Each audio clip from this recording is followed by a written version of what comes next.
व्यापारी के यहाँ डकैती पड़ी थी, लोगों ने उस डकैती को अंजाम दिया था। कितने की डकैती थी और कितने की रिकवरी हुई, कितने लोग आरोपी गिरफ्तार हुए? अभी 2 दिन पहले 7 तारीख को थाना कबीरनगर क्षेत्र में एक व्यवसायी के यहाँ रात 9 बजे डकैती की घटना हुई थी और इसमें उस घटना का एक खुलासा हुआ है। उसमें से 3 अभियुक्त गिरफ्तार हुए हैं और उनके पास से जो डकैती का माल था सब बरामद हुआ है।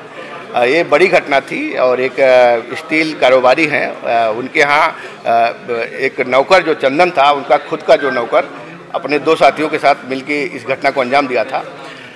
इसमें जो पाया गया कि जो चंदन था वो बिहार सुपौल का रहने वाला है। उसने देखा कि घर में केवल बुजुर्ग दंपति हैं, उनका बेटा उस समय कहीं बाहर गोवा में घूमने गए थे बच्चों के साथ, तो उसको लगा कि बड़ी आसानी से घटना को अंजाम दिया जा सकता है, कोई यहाँ पे बहुत विरोध नहीं होगा और लूटपाट की जा सकती है। तो उसने अपने अन्य 3 दोस्तों को बुलाया और ये चारों ने मिलकर पूरी घटना को अंजाम दिया था। कुल टोटल कितनी की लूट हुई थी, कितनी? उस समय इन्होंने जो अंदाज लगाया था कि इनका करीब 20 से 25 लाख का कैश गया होगा, कुछ नई गड्डियाँ थी, कुछ नए नोटें भी थी, इतना आदमी को नहीं पता रहता है। इसके अलावा 70-80 लाख का इन्होंने ज्वेलरी बताया था और उसको FIR भी उतनी की लिखवाई थी। अगर आप देखा जाए तो इनके हिस्से का करीब 50 लाख की ज्वेलरी जो गोल्ड और डायमंड्स वगैरह की बरामद हुई है, करीब 10.5 लाख रुपये कैश बरामद हुआ है।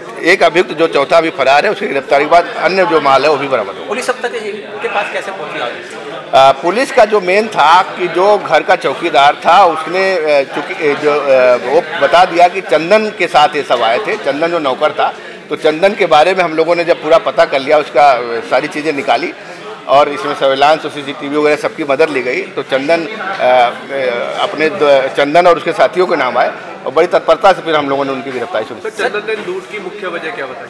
लूट की मुख्य वजह लालच था। उसने उनको देखा था कहाँ पैसा रखा रहता है, कहाँ ज्वेलरी रखी रहती है, उसको लगा कि बड़ी आसानी से ये घटना कारित की जा सकती है, तो उसने अपने दोस्तों की मदद से सर, एक आखिरी सवाल कि जिस प्रकार से पुलिस लगातार इन लोगों को अवेयरनेस कर देती है कि जितने भी नौकर रखें या कोई भी किराएदार रखें, उनका पुलिस वेरिफिकेशन कराए, कहीं ना कहीं इसमें ये चूक करते हैं व्यापारी लोग जिस प्रकार से ये घटना को अंजाम। ये बिल्कुल मैं सभी को बता रहा हूँ, हम लोग हमेशा बताते रहते हैं कि जब भी कोई किराएदार रखें, कोई नौकर रखें, उसका जरूर वेरिफिकेशन करें। कम से कम उसका आधार कार्ड ले लें, उसका पूरा खुद भी वेरिफिकेशन करें और पुलिस से भी वेरिफिकेशन कराओ, उसके बाद ही रखें, क्योंकि अभी ये घटना इसी तरह का सबब देती है। ठीक है।